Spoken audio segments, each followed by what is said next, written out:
Entrepreneur India is with Divyank, Turakhia, serial entrepreneur, investor. Every to-be entrepreneur in India knows about him. We're gonna get to know more about what plans he has. You've recently stepped down from your position at MediaNet. I want to know from you, what are your future plans? You're going to talk about all your other investments, but yeah, your future plans for now. What do you plan to do? So Media.net has been the third business that I ran quite actively. I've been doing this since a long time, since '96 now. Right. When I first started consulting at the age of 14, so it's been 22 years. So my plan is, I'm calling it a break, but what it really is what happens when you run a business is there's a lot of things in the rest of your life that you treat as I will get back to it at some point in time. Right. So I have a lot of housekeeping to do in general. And cleaning up to do in general, but a lot of it is around the, over time we've made a whole lot of money, relatively in terms of the exits and in terms of the businesses itself. And I've been a passive investor and I've been wearing that hat for the last 10 years or so. And of those 10 years, I would say maybe a couple of months I was active, but I always needed to get back to it at some point in time because it's one of those things where there's a lot of optimization that's pending that has not been done. So my goal is across the next year or two, spend a lot of time looking actively at managing the money. I see. So you go from passive investment to active investment? Yeah, that's and right now, even though I've stepped down as CEO, I'm still running MediaNet actively till the end of the year to help the management team, the current management team, take over completely from me. But starting January 1, yes, I will start looking at all the funds actively. What gets you going?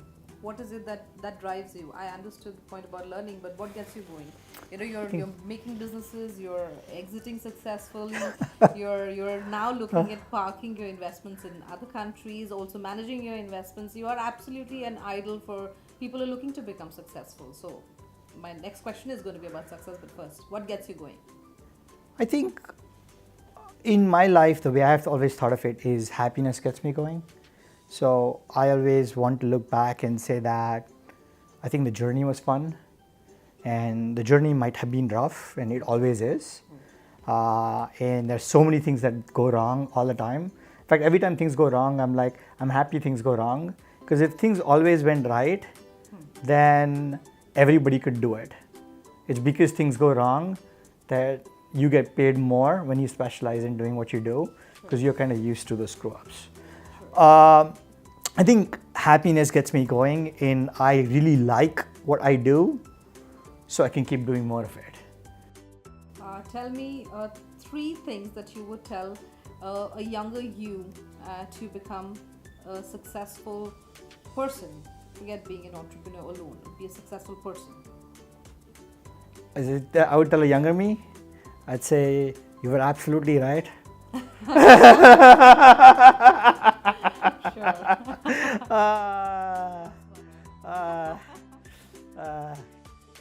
Keep going. The thing is, we all have days that are more challenging than others. And we all have days that where everything goes right. But as long as we stay on track, I think we are going to end up okay.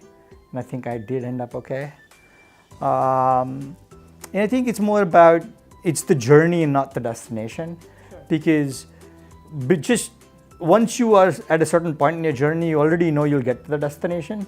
So you're already kind of bored of the concept of getting to that destination. Right. But it's really figuring out how you enjoy the process of what you do on a daily basis. Right. And if you don't, then figure out who else can do that, because somebody's passionate about whatever you don't like, and that's always the case. Right. That's the whole advantage of all of us being snowflakes and unique. Right. That you will like what you like, and somebody else will like what you don't like, and that is how you build your teams.